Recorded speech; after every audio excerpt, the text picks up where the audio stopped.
नमस्कार। आज माघ कृष्ण प्रतिपदा शक 1936 सादर करत आहोत ठाणे वार्ता। ठळक घडामोडी। मलंग गडावरील मच्छिंद्रनाथांच्या समाधीसमोर शिवसैनिकांची महाआरती। कळवा रुग्णालय अद्ययावत करण्यासाठी योग्य ती कार्यवाही करण्याचे पालिका आयुक्तांचे आदेश।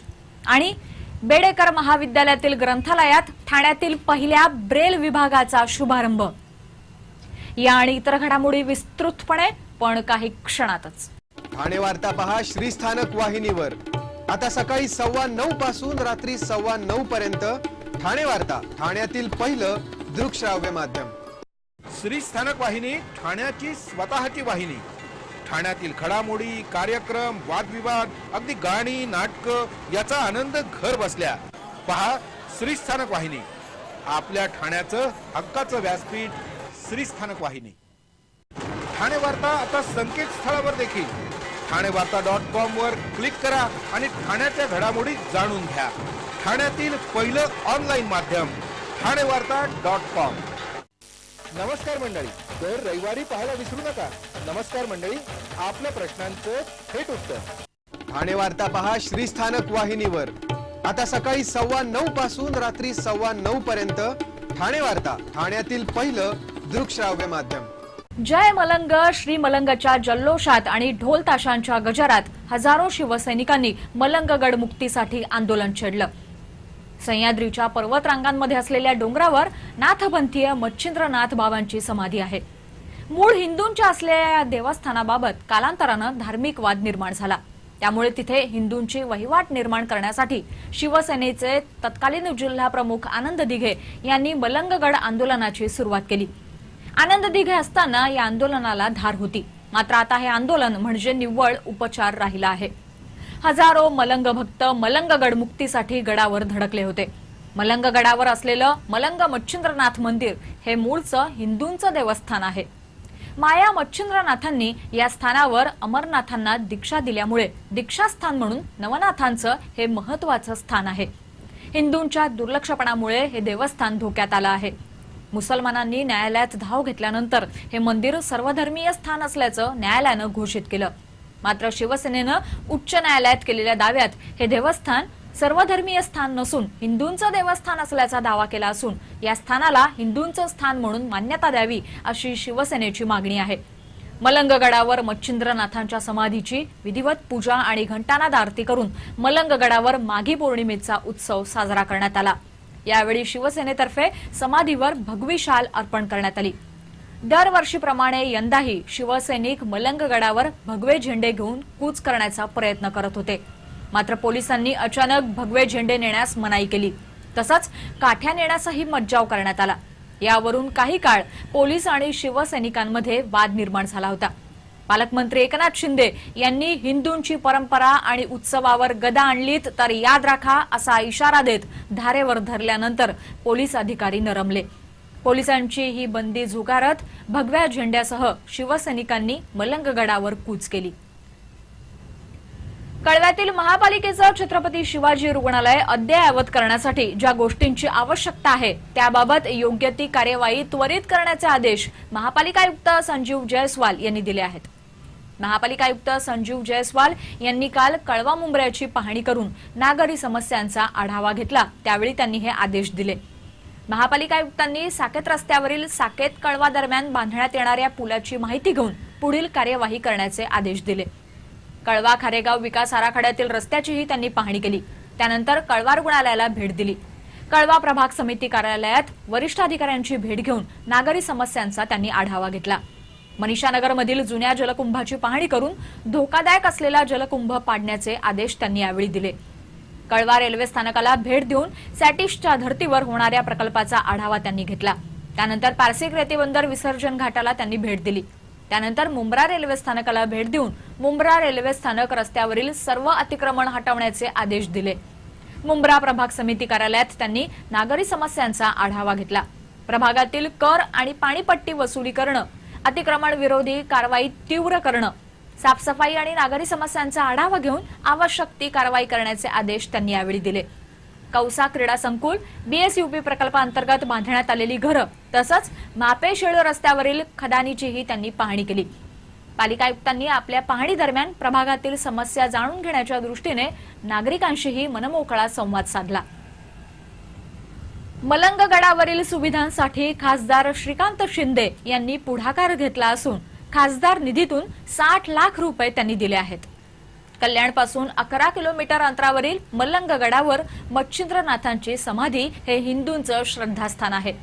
मलंग गडाच्या यात्रेच्या निमित्तानं सर्व धर्मियांचं श्रद्धास्थान असलेल्या कल्याण येथील मलंग गडाला श्रीकांत शिंदे यांनी भेट दिली।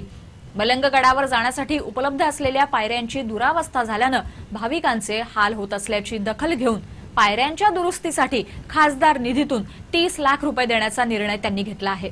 त्याचप्रमाणे मलंगगड येथील शिवमंदिर परिसरात समाज मंदिर सभागृह बांधण्यासाठी खासदार श्रीकांत शिंदे यांनी खासदार निधीतून 30 लाख रुपये दिले आहेत। ट्रम्प फाउंडेशन तर्फे विशेष गटातील विद्यार्थ्यांसाठी विविध स्पर्धांचं आयोजन करण्यात आलं आहे।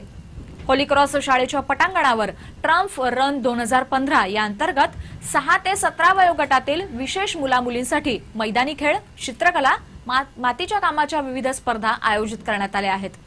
यावर्षी विविध 30 शाळांमधील मुंबई, ठाणे, नाशिक जिल्ह्यातील सुमारे 950 मुलं-मुली या स्पर्धेत सहभागी होणार आहेत।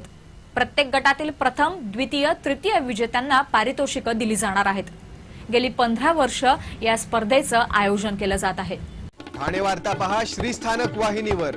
आता सकाळी 9:15 पासून रात्री 9:15 पर्यंत ठाणे वार्ता, ठाण्यातील पहिलं दृकश्राव्य माध्यम। आपला परिसर स्वच्छ आणि सुंदर ठेवण्यासाठी ठाणे महापालिकेत सहकार्य करा। ओला सुका कचरा वेगवेगळा जमा करा आणि रोगराईपासून मुक्तता मिळवा।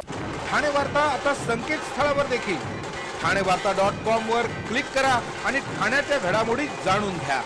ठाण्यातील पहिलं ऑनलाईन माध्यम ठाणेवार्ता.com। डॉक्टर आणि रुग्णांचं पिढ्यानपिढ्यांचं जिव्हाळ्याचं नातं म्हणजेच डॉक्टर बेडेकर हॉस्पिटल आता अत्याधुनिक सोयी सुविधा आणि तंत्रज्ञान युक्त वंध्यत्व निवारण केंद्रात IVF आणि टेस्ट ट्यूब बेबीचीही सुविधा। डॉक्टर बेडेकर हॉस्पिटल, महर्षी कर्वेपथ, ठाणे। 65 वर्षांची निरंतर सेवा।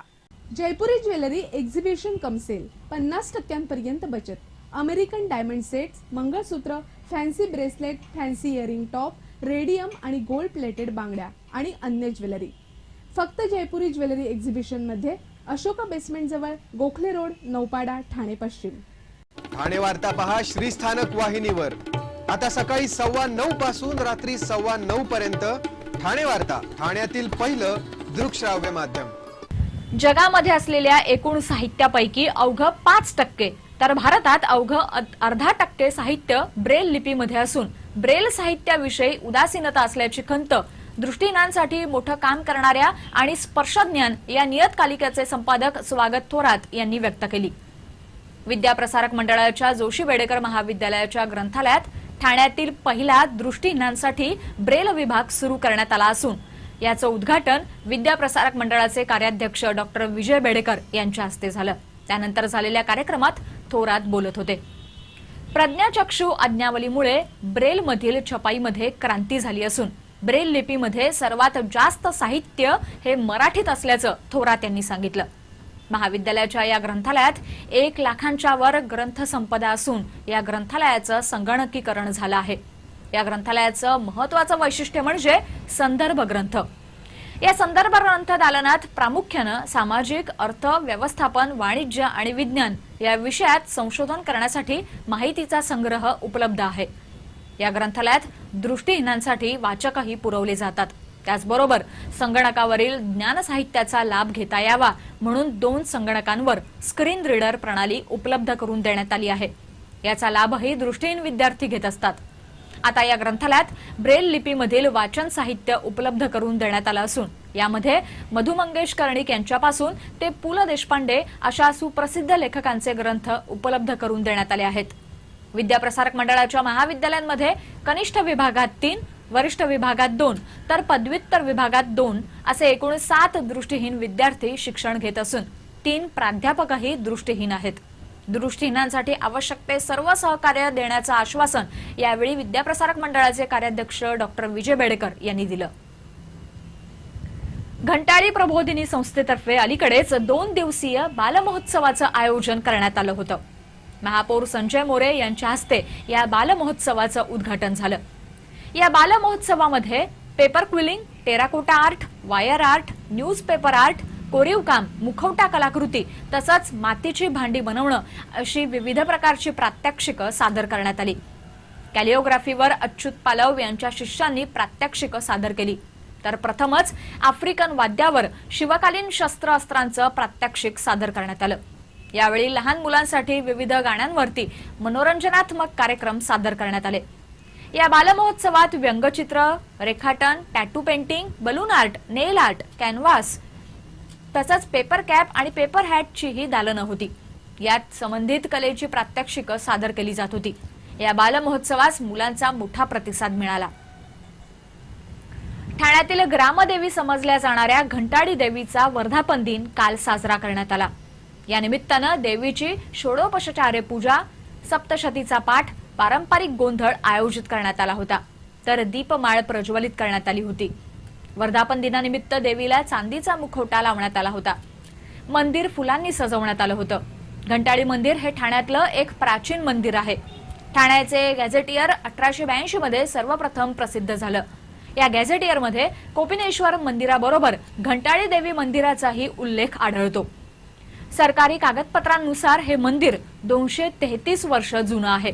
हे मंदिर खासगी असून या मंदिरात अनिल आणि श्रीपाद जोशी हे बंधू नियमित पूजा अर्चा करत असतात। या मंदिरामध्ये 3 गाभारे असून एका गाभाऱ्यात महादेवाची पिंडी, दुसऱ्या गाभाऱ्यात राम लक्ष्मण सीता हनुमान यांची मूर्ती, तर तिसऱ्यामध्ये दुर्गादेवी, महिषासुरमर्दिनी आणि घंटाळी देवीची मूर्ती आहे। या मंदिराला पूर्वी पेशव्यांकडून वर्षासन मिळत असे। वर्धापन दिनाच्या निमित्तानं मंदिरावर रोषणाई करण्यात आली होती।